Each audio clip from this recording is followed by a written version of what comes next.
I've had this very kind of long and checkered history with attempting to build CI pipelines. My background's just kind of engineering, not release or operations, and it's kind of been a mixed bag of trying to build pipelines, most disastrously with iOS and the Xcode build server, and actually trying to build something fast and reliable to do these checks that makes it easier to actually deliver software. And so I revisited that fairly recently after spending a lot of time in 2017 reading a lot about this notion of observability and just going over some really interesting material on that.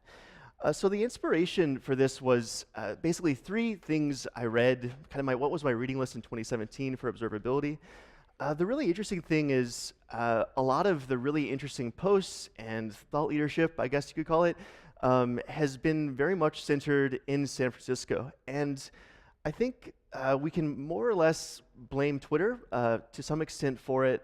Back in, let's see, September 2013, they described the situation where Twitter was undergoing rapid growth. They were having issues managing and understanding their distributed systems. So they introduced this notion of observability, which isn't necessarily something new, but it was new in this kind of IT distributed systems context. In 2017, there were two really great posts I highly recommend you read. They were pretty widely circulated. The first was from Copy Construct's Cindy, Cindy Shurdahan, and she wrote a really amazing post that kind of described that these three things, metrics, logs, and traces, are really central to the notion of understanding the work your system does.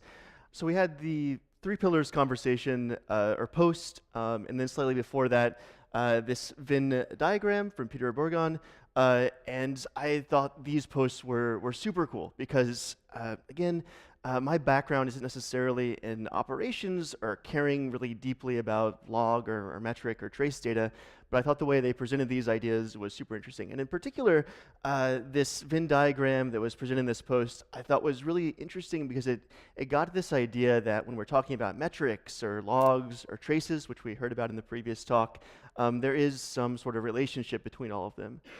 So I had a couple days right before New Year's, and I wanted to try and apply some of this stuff to understanding AWS CodePipeline that I was using to build some Docker images.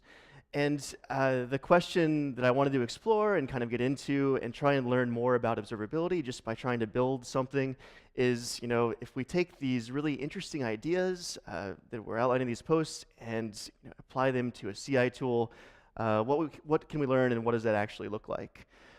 So I was at reInvent this year, which was very, very large, and I think around 50,000 people, and there was a really cool dashboard that Capital One was showing off. And I took a photo on my phone. It's open source, and I think they were calling it something like the single view of the DevOps pipeline. But they have some really interesting metrics and graphs around things like build failures. What's the Jira ticket backlog? What's the build speed and success? Things you would expect. And typically, if you use Jenkins or all these other tools, there's almost always a way to inspect log output. But kind of taking the three-pillar approach, it seemed like in this view and in other kind of common systems and tools, there wasn't much necessarily going on with getting a trace of what work is actually going on inside some sort of CI pipeline. So I really wanted to explore that and try and build something in a day or two. And the one thing that I kind of changed from the Venn diagram, instead of scoping a trace to a request, what if we just scope it to kind of a single run of a build? So multiple steps kicked off by something like a code commit. So I was using AWS CodeBuild at the time. This is managed infrastructure from AWS. How it works is you have a YAML file, you can give it a container, and you basically give it a script. It can do things like build an image, compile code. You can configure it in a lot of different ways. But the infrastructure itself, like a lot of AWS services, is fully managed, so there's nothing to SSH into. You don't have access to the host, no root privileges. You're kind of just locked into that container environment, similar to kind of SaaS-based CI tools. So what I wanted from that is, as it kind of goes through its build steps, I want the trace view.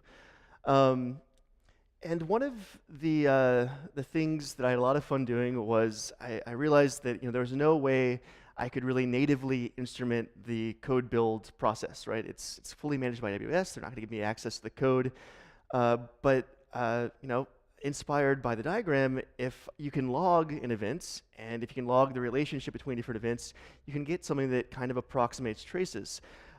So I just wrote a really stupid thing that there's a verb at the front, you capture different events, and you're writing it to a file. The idea there is you're writing this formatted log. You're doing this as each build step progresses. You can have write access to the file system in CodeBuild, so nothing big there. And from there, we can actually build these traces. There was also a huge hack, so you could actually capture those events in real time. It would just tail the log file that you're writing events to and send it up to the backend, which in this case is just the Relic APM. So once all that's in place, you can actually kind of get this tracing specific view of different events inside the AWS CodeBuild pipeline. It's really interesting because all of this stuff was designed very much for an application. I think this view has been around in New Relic for more than 7 years. But when you apply it to the pipeline, you actually still get some pretty interesting kind of views of what's going on. First is just the frequency and duration, but then you actually see the breakdown in time between each step. Not surprisingly, the build step, which is actually building the Docker image, takes the most time. From there, because we're actually building a Docker container, we know from what commit and source control actually builds the image, and we can use that to actually connect it to production performance. So the hack or like the trick or the thing here with instrumentation is when it's actually building the Docker image, we tag that trace with the git commit hash of what's actually being built. When we run that code in production, we also capture that as well. So we have traces of how the code is behaving in production, and we also have a trace of how that build artifact, that Docker container that's running in production, was actually being built. So here you have kind of this interesting view of, you see code running. This is different deploys. There's a spike as Kubernetes scales up and down and all that. But you also see next to it what was actually happening when that Docker image was being built in the first place. So an interesting connection between connecting these potentially complicated processes of actually building the image that you're going to gradually deploy to production. And if you can annotate both traces with something like a git commit hash or a version number, you can connect them together, which I think is kind of interesting. To kind of wrap up this experiment, I think we talk more and more to different customers and people that are building very complex pipelines. And often at the end of that pipeline, there's a very complex deploy strategy.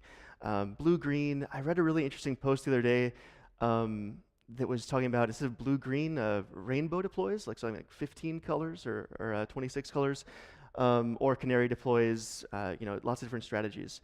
But with that complexity, it feels like the stuff that we all know and are hearing about managing systems with many services could potentially apply in some respects to complex pipelines too. And I think this idea of understanding and monitoring your production performance and then being able to have some relationship where you connect it back to whatever it was that built it, and ideally you ran through some automated test suites, that seems pretty interesting too. So it was a really fun exploration. It was fun to kind of get my hands dirty with these ideas around observability. Like so many people that kind of go through this just to learn about it, it seems really important and also really interesting. And looking forward to continuing the conversation about how people are attacking this and applying it to things we're all building. On that note, thanks very much.